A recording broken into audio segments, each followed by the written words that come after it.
বিসমিল্লাহির রহমানির রহিম। সুপ্রিয় দর্শক এবং আমার শ্রেণীর শিক্ষার্থীবৃন্দ, আসসালামু আলাইকুম। আজ আমি নবম শ্রেণীর গণিত বই থেকে অধ্যায় 13 সেশন ধারা অনুশীলনী 13.1-এর 20 নম্বর প্রশ্নটি সমাধান করব। দুইটা ধরে নিই। ধরি ধারাটির প্রথম পদ সমান a এবং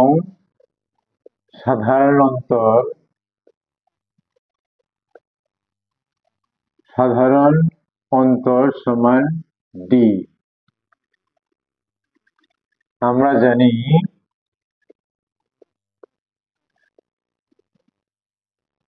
সমান্তর ধারার প্রথম n সংখ্যক পদের সমষ্টি Sn সমান n/2 into 2a plus n-1 into d এবং m সংখ্যক পদের সমষ্টি Sm সমান m/2 into 2a plus m-1 into d। এখন m সংখ্যক পদের সমষ্টি দেওয়া আছে n এবং n সংখ্যক পদের সমষ্টি দেওয়া আছে m। তাহলে আমরা লিখব প্রশ্ন মতে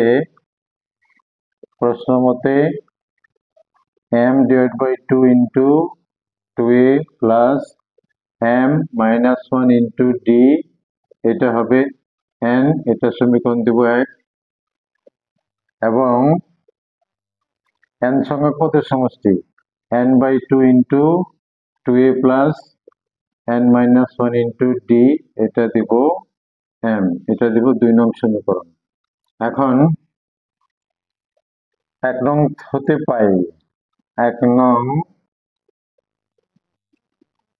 সমীকরণ থেকে পাই,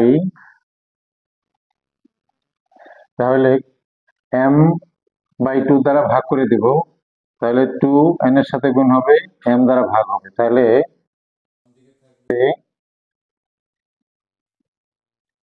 2a plus m-1 into d, আর ডান দিকে হবে 2n divided by m।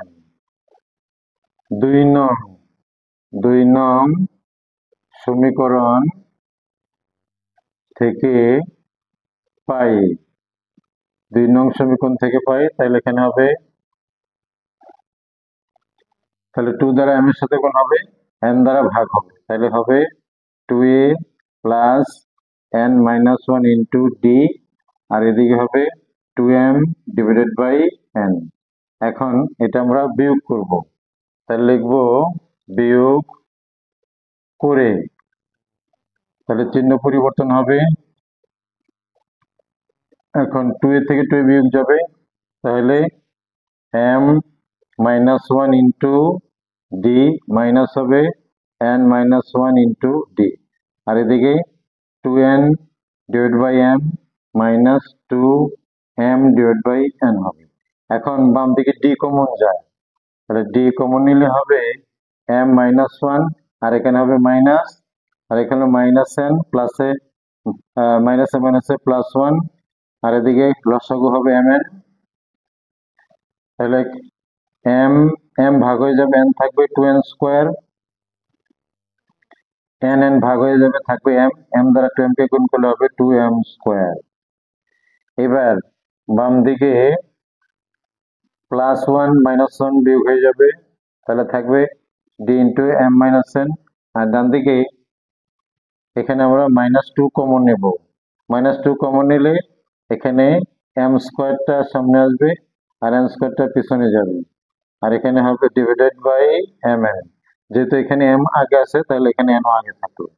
এবার এখানে সূত্র ফেলবো, বা ডি সমান এম মাইনাস এন। তাহলে এখানে হবে 2 ইন্টু সূত্র পড়বে A plus B into A minus B. তাহলে M plus N into M minus N divided by M N. এখন আমরা ডি এর মান ব্যবহার করব। তাহলে ডি এর মান বের করলে তাহলে বা ডি সমান, তাহলে এম মাইনাস এন এর পাশে ভাগ হয়ে আসবে। তাহলে -2 into M plus N divided into M minus N divided by M N into M minus N. তাহলে এম মাইনাস এন ভাগ হয়ে যাবে। তাহলে ডি এর মান দাঁড়াবে ডি সমান 2 into M plus N divide by M N. এখন আমরা সমষ্টি সূত্র লিখতে পারবো। সুতরাং ধারাটির এম প্লাস এন সংখ্যক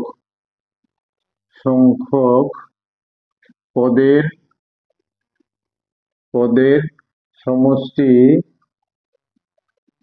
এস এম প্লাস এন সমান, এখান থেকে লিখবো m plus N divide by 2 into 2a plus m plus n minus 1 into d. এখন এখানে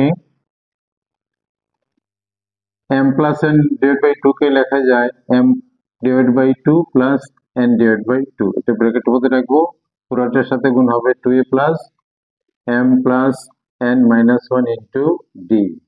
এবার এই রাশিটা প্রত্যেকটার সাথে গুণ অবস্থায় লিখবো। তাহলে m divide by 2 into 2a plus m plus n minus 1 into d. তারপর লিখবো এটার সাথে plus n by 2 into 2a plus m plus n minus 1 into d. এইবার এখন এই 1 নং এবং 2 নং সমীকরণ আনার চেষ্টা করব। তাহলে m divide by 2 into 2a plus, যেহেতু এখানে m আছে তাহলে এই মাইনাস 1টা m এর পরে দেব, m মাইনাস 1 আর nটা দেবো পিছিয়ে ইন্টু ডি। আর এটা যেহেতু n আছে তাহলে n by 2 into 2a plus n minus 1 রাখবো আর mটা পিছিয়ে দেব ইন্টু ডি। এইবার m divide by 2a plus এই ডিটা m মাইনাস 1 এর সাথে গুণ অবস্থায় রাখবো আর n এর সাথে গুণ করে দেব nd। এখানেও একই নিয়ম, 2a প্লাস এই ডিটা n মাইনাস 1 এর সাথে গুণ অবস্থায় রাখবো আর m এর সাথে গুণ করে দেব। এবার এই m বাই 2 এই দুইটা পদের সাথে গুণ রাখবো আবার n এর এর সাথে গুণ রাখবো। তাহলে m by 2 into 2a plus m minus 1 into d second bracket দিলাম, তাহলে এটার সাথে গুণ হয়ে গেল আর এটার সাথে গুণ হবে। তাহলে m বাই 2 ইন্টু কত এন ডি, এটাও একই অবস্থা হবে 2 into 2a plus n minus 1 into d second bracket দিলাম, তাহলে এই পর্যন্ত গুণ হয়ে গেল। এটার সাথে গুণ হবে এবার plus n divide by 2 into m d. এইবার এইটুকু এক নং সমীকরণের সাথে মিলে গেছে। তাহলে এটার মান লিখবো m প্লাস n m, আর এটা গুণ করলে হবে plus m n d divide by 2। আর এটা পড়ে গেছে 2 নং সমীকরণের সাথে মিল, এটার মান হলো m। তাহলে এটার মান লিখলাম m আর ওইটা গুণ হবে m n d বাই 2। তাহলে এই দুইটা হাফ যোগ করলে একটা ফুল হবে। তাহলে এখানে এইটার মান হলো m যেটা সেটার মান হলো n, এটার মান হলো n আর m যেটা সেটার মান হলো n। আচ্ছা, এবার এই দুই হাফ যোগ করলে কি হবে? এম প্লাস এন, আর এখানে হলো এম এন ডি, এই দুই হাফ যোগ করলে এখন আমরা ডি এর মান বসাবো। তাহলে M plus N plus M N, second bracket দিয়ে minus two M plus N divided by M N. এখন এই এম এন ভাগ হয়ে যাবে, আর এই মাইনাসে প্লাসে মাইনাস হবে, minus two M plus n. এখন টু গুণ হবে m plus n minus two m minus two n, এটা বিয়োগ করলে হবে এম মাইনাস এন, এটা মাইনাস কমন নিলে হবে এম প্লাস এন। তাহলে আমরা ধারাটির সমষ্টি পেয়ে গেছি। তাহলে ধারাটির এম প্লাস এন সংখ্যক পদের সমষ্টি কি দাঁড়ালো? Minus m plus n. তাহলে আশা করি সমাধানটি বোঝা সহজ হয়েছে। এর পরবর্তী প্রশ্নের ভিডিও নিয়ে আসবো পরবর্তী দিনে। সে পর্যন্ত সবাই সুস্থ থাকি, ভালো থাকি। আসসালামু আলাইকুম।